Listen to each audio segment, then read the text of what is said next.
In 6 weeks, Jeffrey Willis was supposed to go on trial for the 2013 kidnapping and murder of gas station clerk Jessica Heeringa. And that won't be happening now, at least not when it was expected, after a judge granted a defense motion to push back the start of the trial. 24-hour News 817 was in court earlier today, and he's back in studio now with more on this story from Muskegon. Yeah, Brian and Sue, as you'll recall, back in 2014, Rebecca Bletch was shot and killed on the side of a road in Muskegon County.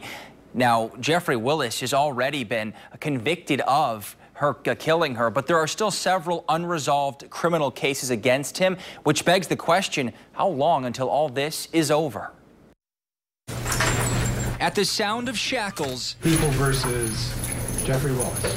a sight as familiar as any the past year at the Muskegon County Courthouse. Is that accurate, Mr.? Now convicted murderer Jeffrey Willis back today, where not long ago he received a life sentence for the 2014 murder of Rebecca Bletch.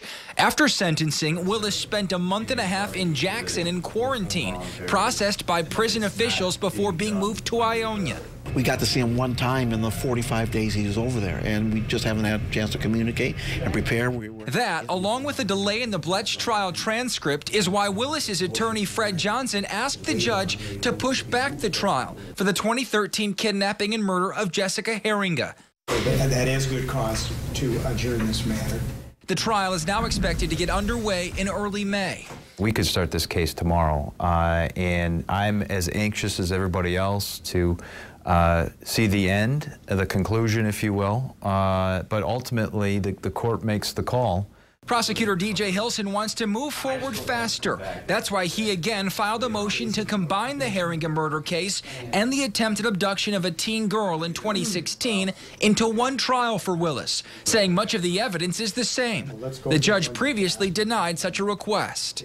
It just makes sense. It's going to become harder and harder to find individuals in Muskegon County that can objectively view the evidence.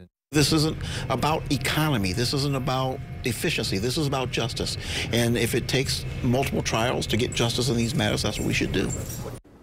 So a hearing, likely early next month, will be held to decide whether or not those two cases against Willis can be combined. As we have since the beginning, we will continue to follow this and bring you the latest updates in the case. Sue.